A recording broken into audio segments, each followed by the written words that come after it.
इस दुनिया में कहीं पर भी आनंद नहीं है, क्योंकि यह दुनिया आनंद में है। क्या अर्थ है इस बात का? इसका अर्थ है कि कहीं पर भी यदि आप आनंद ढूंढने जाते हो,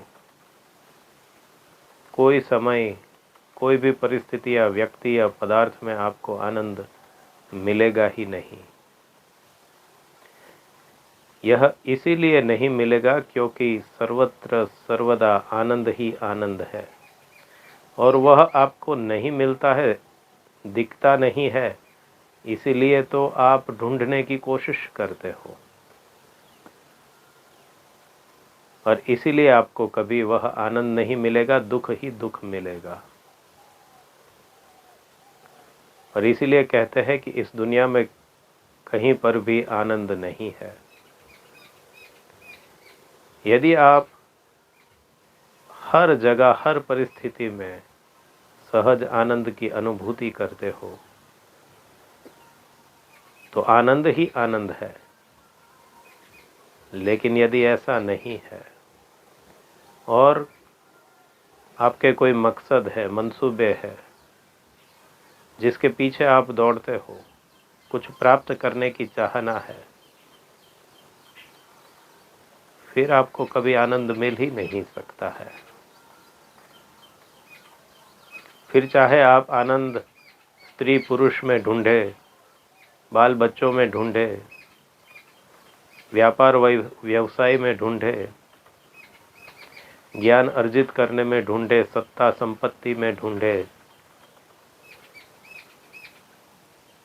चाहे कहीं पर भी आप आनंद ढूंढ लो, मिलेगा कुछ भी नहीं। खाली के खाली रहोगे, और खाली रह पाए तो भी बड़ा अच्छा होगा,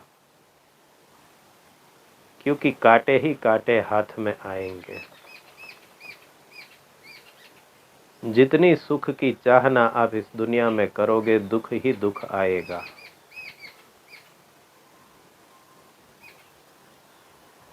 देखो तो हर जगह आनंद है, न देखो तो फिर मात्र दुख का अनुभव है।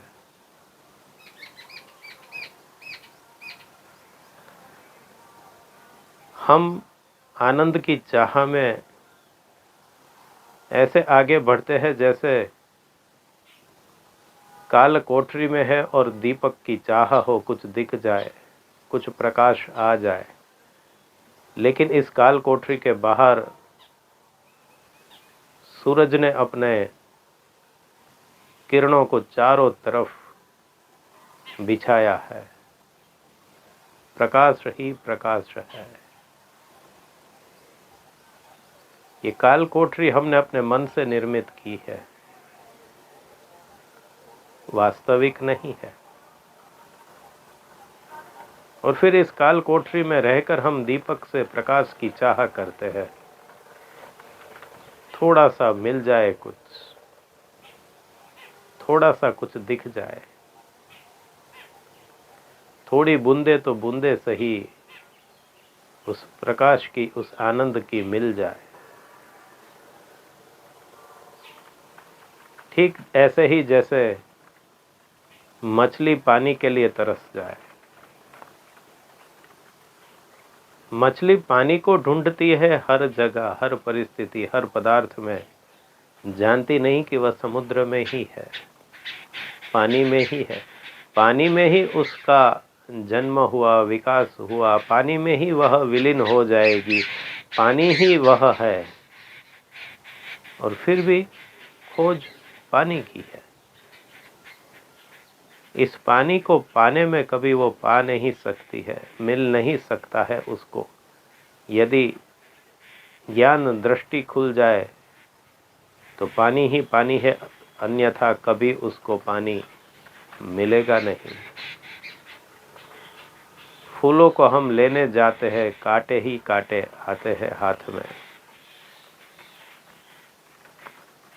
कभी कभी दुनियावी लोग कहते हैं कभी खुशी कभी गम, यह उनका तत्व ज्ञान है। इतना भी समझ लिया तो उनको लगता है कि बहुत कुछ समझ लिया। गम को हजम करने की उन्होंने जैसे ठान ली हो, अपने आप को ढाल लिया उसके लिए। लेकिन जिस खुशी को वो थोड़ा सा जो मानते हैं, थोड़ा सा प्रकाश जो उसको मिल जाए, ऐसा वो मानते जो है, वो खुशी भी गम का निमंत्रण है और गहराई गम का निमंत्रण है। तो यदि आपको सर्वत्र आनंद दर्शित नहीं आता है तो गम में रहो, खालीपन में रहो, क्योंकि जो खुशी मिलेगी वो तो और गहरे गम का निमंत्रण होगी। झूले में आप एक तरफ आगे बढ़ोगे तो पीछे आना ही है। खुशी है तो गम है ही, और ज्यादा पीछे जाओगे। जितना आगे जाओगे उससे ज्यादा पीछे जाओगे।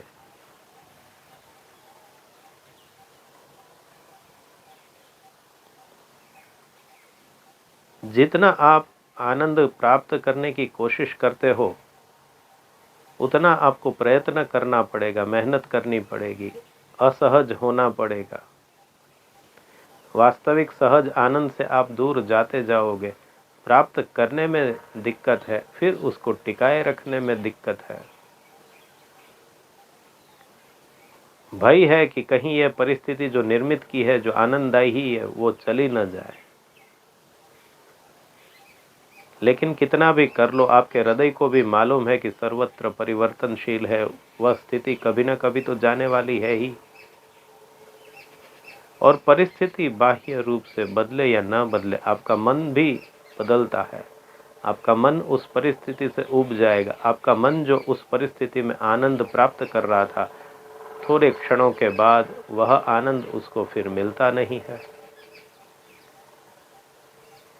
जैसे एक बच्चा खिलौनों के लिए तड़पता है, रोता है, गिड़गिड़ाता है, फिर खिलौना मिल जाए तो उसमें व्यस्त हो जाता है, मग्न हो जाता है। लेकिन कितने समय तक? फिर खिलौने से ऐसे ऊब जाता है जैसे वो है या नहीं है कोई फर्क नहीं पड़ता है। फिर थोड़े समय के बाद नए खिलौने की चाह, उसके लिए गिड़गिड़ाना।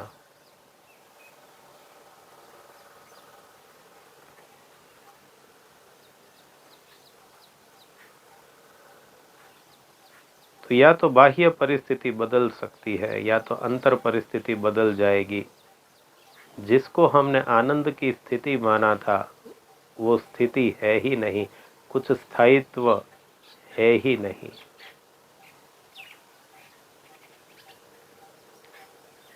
तो बाह्य परिवर्तन को तो रोक नहीं सकते, अंतर स्थिरता आप हासिल कर सकते हो। अंतर मन में यह स्थिति हो सकती है कि चाहे बाह्य कोई भी परिवर्तन आ जाए, आपको उससे कोई फर्क ना पड़े। और यदि आपको बाह्य चीजों से कोई फर्क नहीं पड़ता है तो आपको बाद में दिख सकता है कि जो भी परिवर्तन सहजता से बाह्य जगत में हो रहा है वो तो आनंद दे रहा है। आनंद तो सर्वत्र है, हर परिवर्तन में है, और परिवर्तन हर क्षण है। तो सर्वत्र सर्वदा आनंद ही आनंद है। फिर आपकी आनंद की चाह, आनंद की खोज मिट जाती है।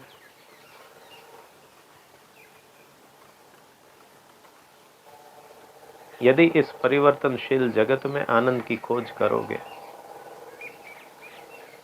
तो ये आपकी आंतरिक अस्थिरता को भी दर्शाता है, आंतरिक काल कोठरी पने को भी दिखाता है, अंधकार को दिखाता है, अज्ञानता को दिखाता है। फिर कभी आनंद मिलेगा नहीं। मछली को कभी कोई पानी मिला नहीं है। मछली सिर्फ जान सकती है कि वह पानीमय है, पानी ही पानी है। सर्वत्र सर्वदा पानी है और खुद भी पानी ही है। पानी के अलावा कुछ है ही नहीं। अगर ये जाना तो जाना, नहीं जाना तो फिर दुख ही दुख है। तो या तो फूल है या तो कांटे है, या तो आनंद है या तो दुख है, दोनों स्थिति हो नहीं सकती। दुनियावी लोग कहते हैं कभी खुशी कभी आनंद, यह संभव ही नहीं है। जो व्यक्ति ये दिल से समझ ले, वह फिर कैसे इस संसार की काल कोठरी में शांति से रह सकता है। कभी खुशी कभी गम, ये तो कीचड़ के लोग कीचड़ में बने रहने के लिए बोलते हैं। जो समझ जाए कि यहाँ कीचड़ ही कीचड़ है, वो तो फिर बाहर आकर ही रहेगा, फिर कोई कीचड़ उसको छू नहीं सकता है। क्योंकि कीचड़ हमारे मन के बनाया हुआ है, वास्तव का नहीं है, और फिर उससे दूर आप स्वतः हो जाते हो। मोह को कहाँ ढूंढे रे बंदे, मैं तो तेरे पास रहे। आनंद ही आपको कह रहा है कि तुम मुझे कहाँ ढूंढ रहे हो, मैं तो तुम्हारे इतने पास हूं कि इससे ज्यादा कोई पास हो ही नहीं सकता। जरा गौर करके देखो तो आसपास के भी सारे भ्रम छूट जाएंगे,